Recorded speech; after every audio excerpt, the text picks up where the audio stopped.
Look, let's be completely honest with each other for a second. We've all seen those online videos where some 20-something guy in a rented mansion tells you to just stop buying daily coffees and suddenly you'll magically have $10,000 in your bank account. It's annoying, it's out of touch, and frankly, it doesn't work. Saving your first 10 grand when you're starting from absolute zero isn't about skipping a latte. It's a real psychological battle against low wages, rising rent, and constant temptation. If you watched our last video, you already know why that $10,000 milestone completely flips the math of money in your favor. But today, we're dropping the vague advice. I'm going to give you a clear, realistic, zero Bs blueprint that shows you step by step how to actually get there in 2026, even if your bank account is sitting at zero right now. Grab a cup of coffee, sit back, and let's break down how you're going to build your first real safety net. Step 1 isn't about cutting out everything that makes your life enjoyable. It's about stopping what I call silent financial leaks. Think about your money like a bucket. If the bucket has 5 tiny holes at the bottom, it doesn't matter how much water you pour in, it will never fill up. Most people aren't broke because of one massive, terrible decision. They're broke because of 50 tiny, unconscious decisions every single week. It's the streaming subscriptions you haven't watched in 3 months, the food delivery fees you pay because you were too tired to cook, or the impulse buys late at night on your phone. We're not aiming to turn you into a miser who suffers through life. We're just putting a plug in those tiny holes so that when money enters your life, it actually stays there. For the next 30 days, I want you to audit every single dollar leaving your account.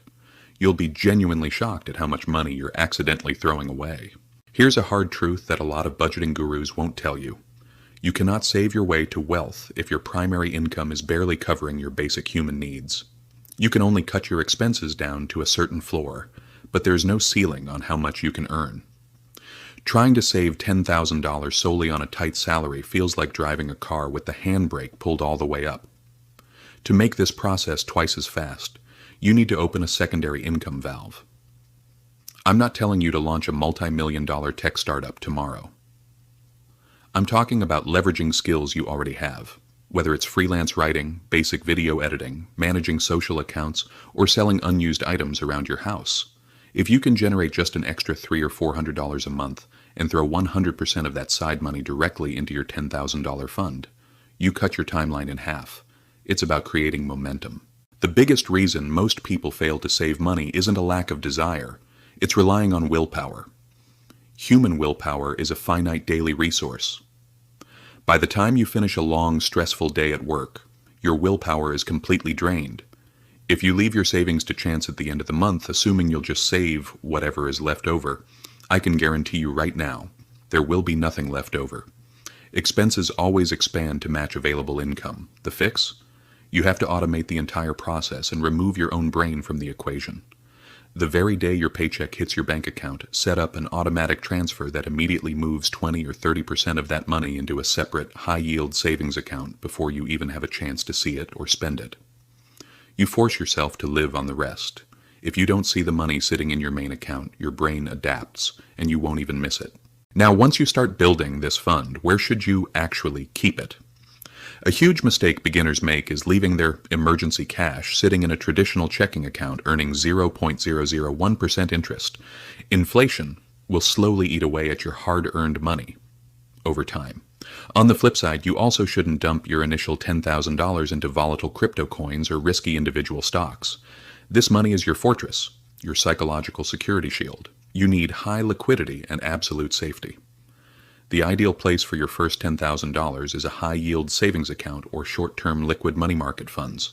In 2026, these accounts pay decent annual yields while keeping your money completely safe and accessible within 24 hours if a real emergency happens. You get peace of mind, protection against inflation, and guaranteed steady growth without taking unnecessary gambles. Look, building your first $10,000 isn't going to happen overnight, and there will be weeks where it feels agonizingly slow. But every single dollar you set aside is a brick in the wall of your future freedom. Stop focusing on how far away the target seems, and just focus on hitting your daily and weekly system goals. Once you clear this first major hurdle, the game changes forever. If you found this honest breakdown helpful, hit that subscribe button, drop a like to help the algorithm reach more people struggling with finance, and leave a comment below. What is the biggest hurdle stopping you from saving right now? Let's chat in the comments, and let's build real wealth together in 2026. See you in the next one.